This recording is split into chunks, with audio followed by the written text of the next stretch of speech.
पिछली वीडियो में हमने नेटवर्किंग में यूज़ होने वाले कंपोनेंट्स के बारे में जाना था। जो भी रिक्वायरमेंट्स होती है नेटवर्किंग में नेटवर्क क्रिएट करने के लिए, उसके बारे में हमने जान लिया था।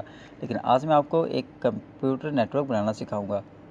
दोस्तों, आपको करना क्या है, आपके पास मान लीजिए 2 से ज़्यादा कंप्यूटर्स, यानी कि आपके पास यहाँ पे 5 कंप्यूटर अवेलेबल हैं आपकी नेटवर्किंग में। तो यहाँ पे मैंने 5 कंप्यूटर यहाँ पे आपको शो किए हुआ है। अब आप 5 कंप्यूटर को आपस में कनेक्ट करना चाहते हैं और इसमें कम्युनिकेशन करना चाहते हैं, तो कैसे करेंगे? आपको एक सेंट्रलाइज्ड डिवाइस लेना है जिसका नाम है हब या स्विच। तो आप हब या स्विच नेटवर्किंग को कनेक्ट करने के लिए ले सकते हैं। ये एक सेंट्रलाइज्ड डिवाइस होता है जो कंप्यूटर को आपस में जोड़ता है और उसमें कम्युनिकेशन पॉसिबल करवाता है।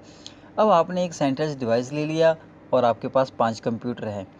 आपकी जो स्विच है उसमें इथरनेट पोर्ट यानी कि RJ45 या आपका लैन पोर्ट होगा। तो RJ45 लैन पोर्ट आपके स्विच में भी है, आपके कंप्यूटर की बैक साइड पे भी होगा। ये 8 पिन का एक इथरनेट पोर्ट होता है। तो ये आपस में नेटवर्किंग में कनेक्ट करने के लिए यूज़ किया जाता है। अब आपको एक केबल लेनी होगी। एक आपको अनशील्ड ट्विस्ट पेयर केबल, एक ट्विस्ट पेयर केबल होती है। तो UTP केबल ले सकते हैं आप, STP ले सकते हैं। अगर आपका कम बजट है आप UTP ले सकते हैं, काफ़ी फ्लेक्सिबल और लाइबल होती है। तो आप कैटेगरी 5 या कैटेगरी 6 ले सकते हैं।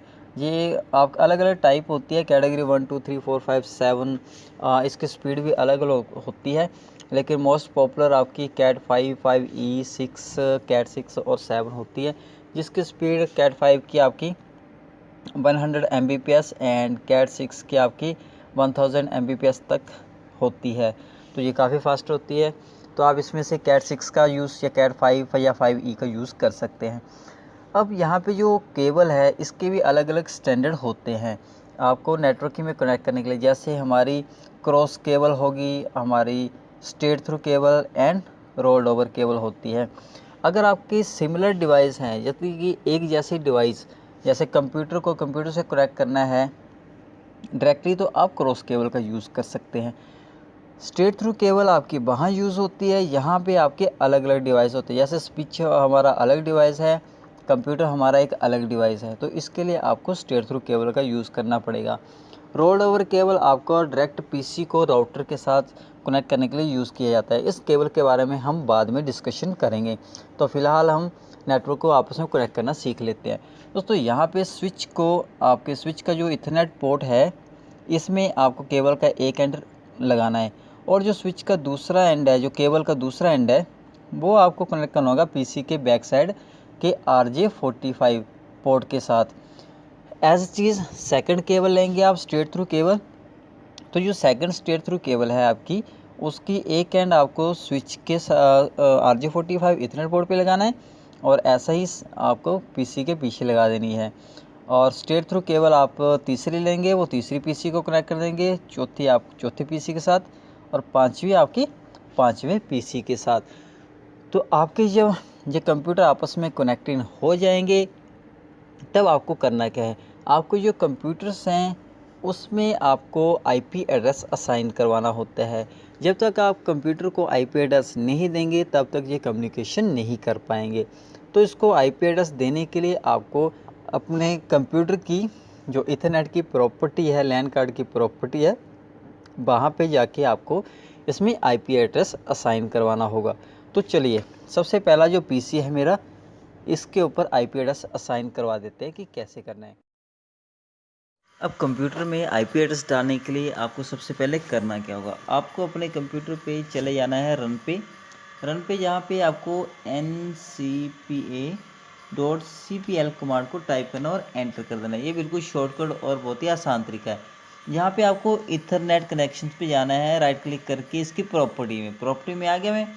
तो यहाँ पे मुझे सेलेक्ट करना होगा इंटरनेट प्रोटोकॉल वर्जन 4 यानी कि TCP/IP वर्जन 4। इसकी प्रॉपर्टी में चले जाएंगे। इसके प्रॉपर्टी में जाने के लिए यहाँ पे ऑप्शन है 2, एक ऑटोमेटिकली IP एड्रेस उठा लेगा, सेकंड जो है मैनुअली टाइप करने पड़ेगा। मैं यहाँ पे मैनुअली टाइप करने पड़ेगा जो मेरे मैंने अपने फर्स्ट PC को दिया है। तो यहाँ पे मैंने फर्स्ट PC को दिया है 192.168.1.1। ये मैंने अपने फर्स्ट PC को IP एड्रेस दिया है। तो अब इसका सबनेट मास्क पे क्लिक करूँ तो ये ऑटोमेटिक इसका सबनेट मास्क 255.255.255.0 ये उठा लेगा। अब क्लिक ओके कर दूंगा, देन क्लोज कर दूंगा। अब इसको भी यहाँ से क्लोज कर दूंगा। अगर आप देखना चाहते हैं कि आपके पीसी का आईपी एड्रेस क्या है तो आप अगेंस्ट रन पे चले जाइए। यहाँ पे आप कमांड प्रॉम्प्ट पे चले जाइए cmd टाइप करके, और यहाँ पे आपको आईपी कन्फिग टाइप करना होगा। जी, आईपी कन्फिग टाइप करेंगे तो ये देखिए मैंने आईपी वर्जन 4 यहाँ पे शो हो रहा है 192.168.1.1।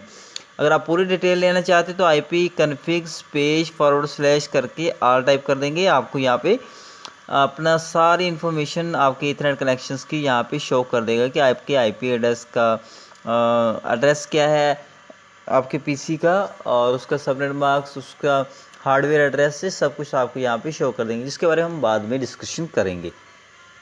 अब ये तो था इसमें आईपी एड्रेस कैसे डालना है। तो अब चेक कर लेते हैं कि आईपी एड्रेस ये काम कर रहा है इसमें या नहीं। तो चेक करने के लिए हमें जाना होगा रन पे, और यहाँ पे हमें इसको पिंग करके देखना है। तो चेक करने के लिए यहाँ पे टाइप करनी है कमांड PING पिंग। जो हमने आईपी एड्रेस दिया है यहाँ पे 192.168.1.1 वो हम यहाँ पे टाइप कर देंगे और क्लिक ओके कर देंगे। अगर हमें रिप्लाई आ रहा है यहाँ पे तो इसका मतलब ये बिल्कुल ओके है, पीसी मेरा काम कर रहा है, इस पर आईपी एड्रेस काम कर रहा है। ऐसे आपने सभी 5 पीसी पे ऊपर जो है आपने आईपी एड्रेस चेक कर लेना है, और आपको 1 बाय 1 यहाँ पे कनेक्टिविटी चेक कर लेनी है, एक के साथ, दूसरे के साथ, तीसरे के साथ पिंग करके। तो यहाँ पे मैंने जैसे 1 डाला है, सेकंड पीसी को आपने यहाँ पे 2 टाइप करना है, थर्ड के लिए 3, ऐसे 5 सभी पीसी की आप कनेक्टिविटी यहाँ से चेक कर लेंगे एक दूसरे साथ कनेक्ट हो गए हैं या नहीं हो गए। रिप्लाई आ रहे हैं तो इसका मतलब आपका नेटवर्क जो है काम कर रहा है। तो दोस्तों ये थी आज की वीडियो।